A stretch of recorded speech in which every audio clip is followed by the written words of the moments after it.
Hi everyone, this is the third and final video for Kepler's laws, and this video is over Kepler's second law.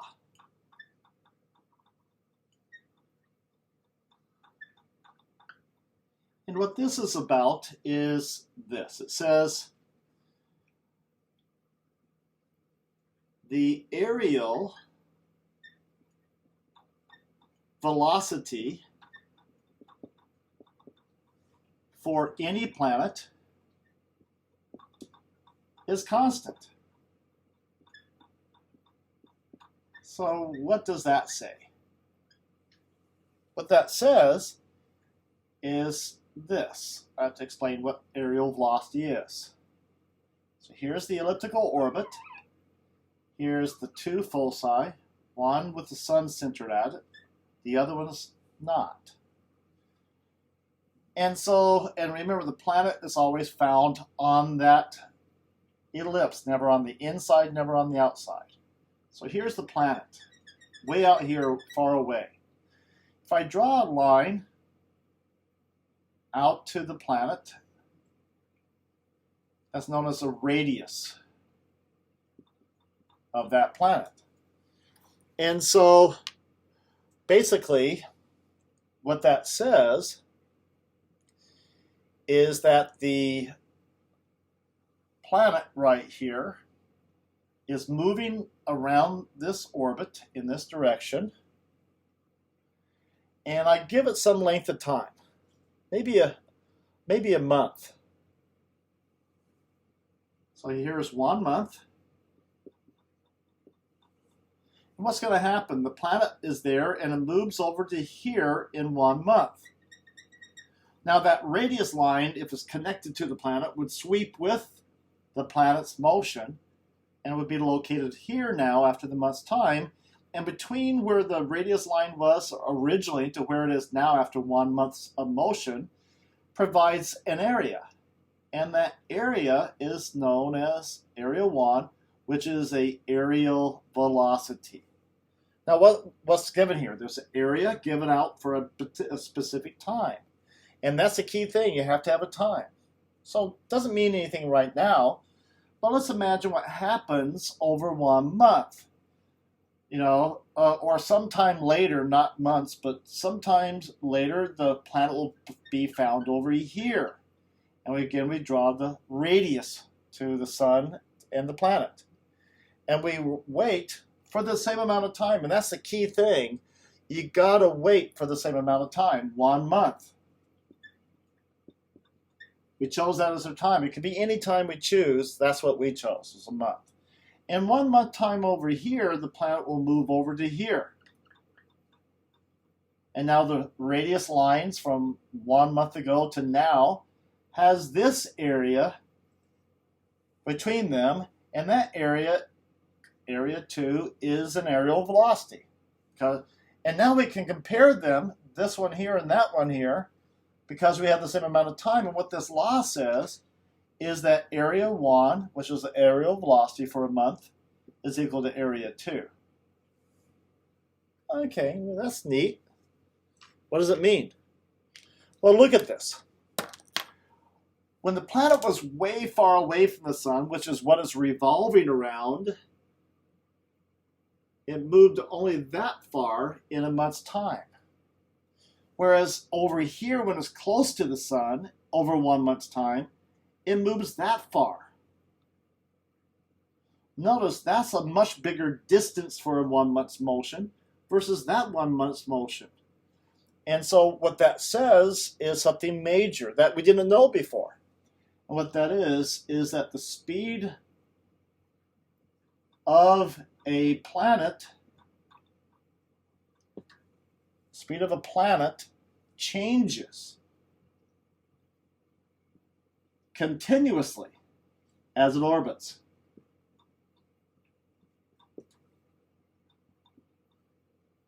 And it does so in a certain way as it orbits the sun. It does so in a certain way. And what that means is, look at this, when it's far from the sun, it moves slowly. When it's close to the sun, it moves fast. How do I know that? Because if I tell you this, hey guys, in 2 hours I drove 100 miles, so that implies a certain speed. If you said I only drove 30 miles in 2 hours, I must have moved faster than you. Meaning that if I go farther in 1 month's time there than I go 1 month's time there, then I must have moved faster there. And that's always consistently true. So when I'm close to the sun, I move faster. When I'm far from the sun, I move more slowly. But also it says it's continuously moving. So what it says, when I'm moving as far as I can away from the sun, I'm going to be moving the slowest. When I'm moving as close to the sun, I'm going to move the fastest. But that change in distance is always changing as I move around. That means my speed must be changing. So I'll say it again. Because it seems that the speed that the planet is moving in its orbit is related to how far it is from the sun. And that distance is always changing as it's moving around because it's an ellipse.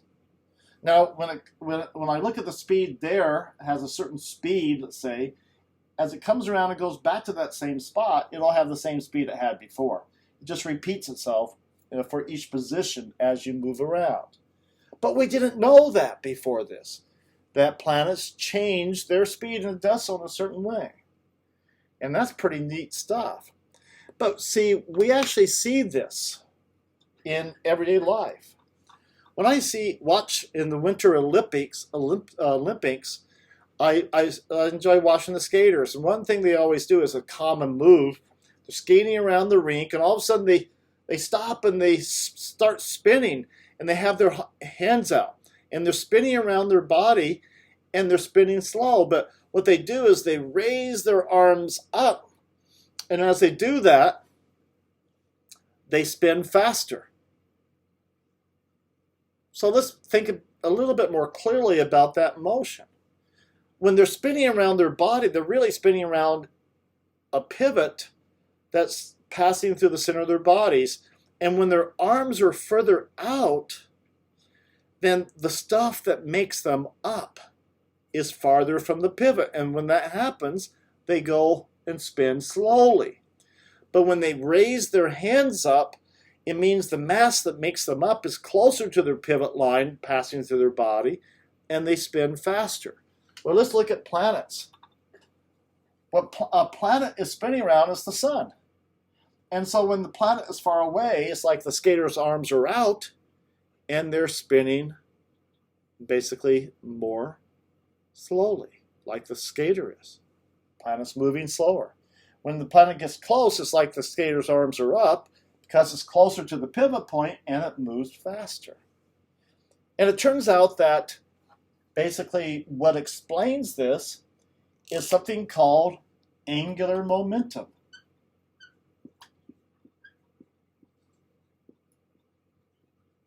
And this is true for both planets and also true for skaters. That whatever angular momentum is, it must never change. And there's rules about that. So let me explain what this is. And I'll redraw this. So write this up for a moment. As we're getting close to finishing up Kepler's laws in these videos. And again, I will post all of these in the modules and you review them. It's about an hour's worth of watching, but it has a nice review of everything you might want to know. Let me go ahead and explain this angular momentum thing.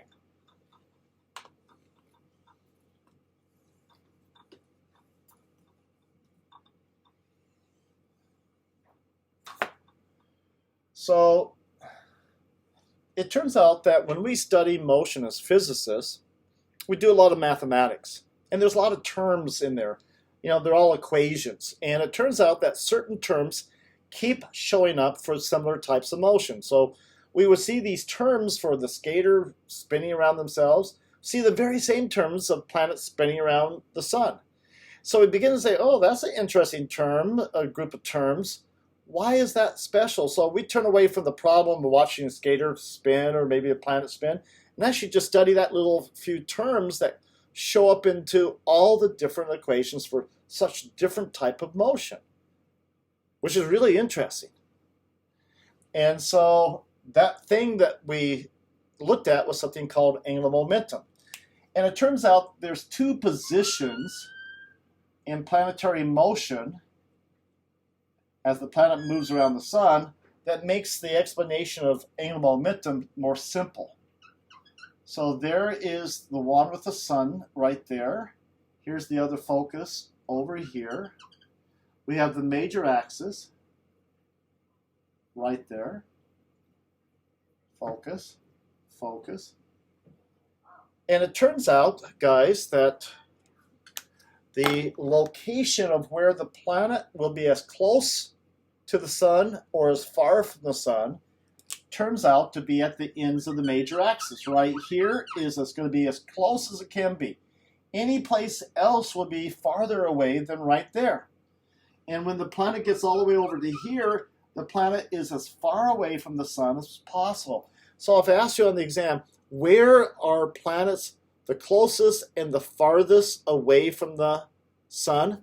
It's when they're on the ends of the major axis. And so it turns out then, if I call this position 1, and I'll call this over here position 2, then this distance r, so r is the distance between the sun, remember circle with a dot means sun, and a planet. All planets for that matter. And so here is, let me actually use the same color pen, try to keep consistent. This is R1. So R1 is the distance between the planet and the sun when it's as close as possible. And then over here, this is R2. So R2 is the distance from the sun and the planet, which is the farthest distance. And then I'm going to use an arrow that will represent how fast it's moving. And let's say, the length of the arrow gives us how fast it's moving, and the direction of the arrow is the direction the planet's moving. So the planet is moving around, and when it gets to position 1, it's moving straight up. And because it's this close, it's as close to the sun as possible, it is the greatest speed. We'll call that V1. So V is the speed and direction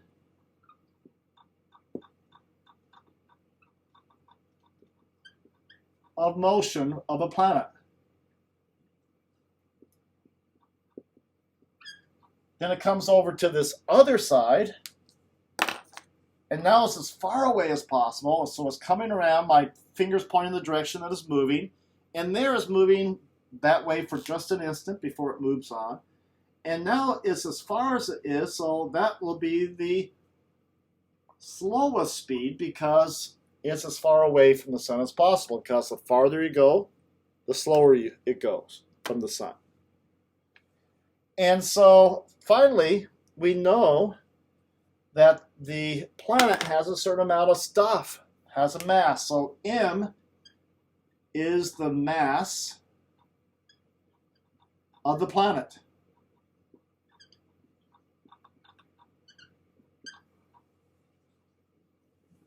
So M equals mass of the planet. And so finally, what is angular momentum? Angular momentum is something that we define from physics. And it has a symbol of L, capital L. I have no clue why. Just what was given. And it turns out that L equals the mass of the span. When it's only on the endpoints, I'm trying to make it as simple as possible. There's some complexity here that we don't need to get into. the mass of the planet times the speed of the planet times the distance r. So, okay, that's nice. So what does the second law have to say about angular momentum? And this is the key thing. What is true is the second law says this. For all planets,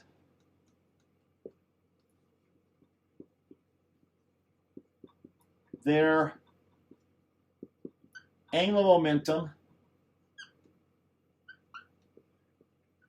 L is constant. That's what this says. So what that says then, if that's true, then the angular momentum of position 1 must equal the angular momentum of position 2. So what we have is that L1 equals L2. That's what they're saying. And in this case, what we have is the mass of the planet with the speed v1 at the distance r1 must equal the mass of the planet at speed v2 when it's at distance r2 from the sun. And this law again says that's equal. And by the way, anytime anything remains constant, what we say is it's conserved. Conserved means it always stays constant. So this is known as the law of the conservation, meaning this maintaining constancy of angular momentum, L. So what does this say about the speed? Well, what this does is explains why it must be moving fast here and slow there when it's farther away versus when it's close. Now, the mass of the planet is the same, so I'm just going to divide out mass from both sides because it's the same. So what I'm left is just V1 times R1 equals V2 times R2.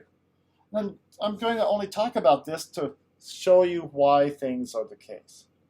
Now we know R1 is small compared to R2, so I'm going to use a downwards arrow to indicate that R1 is small, and an upwards arrow to indicate that R is big. Now, V times R is a constant. So if that's big, in order to make certain that we're staying constant, then that must be small. So when they multiply, they come out to the same number. If that's small, that must be big in order to maintain this constancy of things. So it's kind of like a teeter-totter. When R gets big, V must get small. When R gets small, V must get big. Do you see? And it's only because of the conservation of angular momentum. And when we look at this as scientists, we realize it says something about the forces involved, and that's the force of gravity.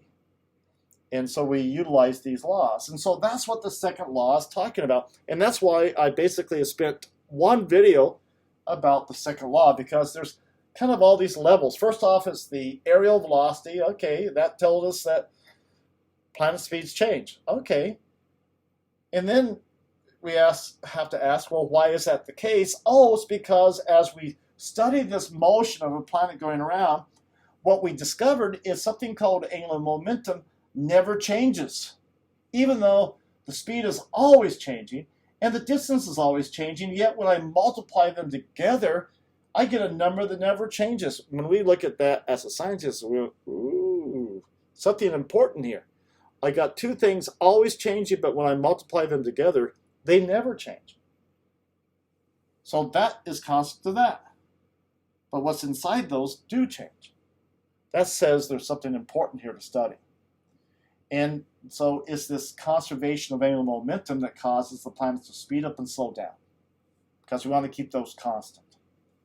And so that's what this second law is about. So those are the laws from Kepler. So use this as a review. Okay, guys, I think I'll stop the video here.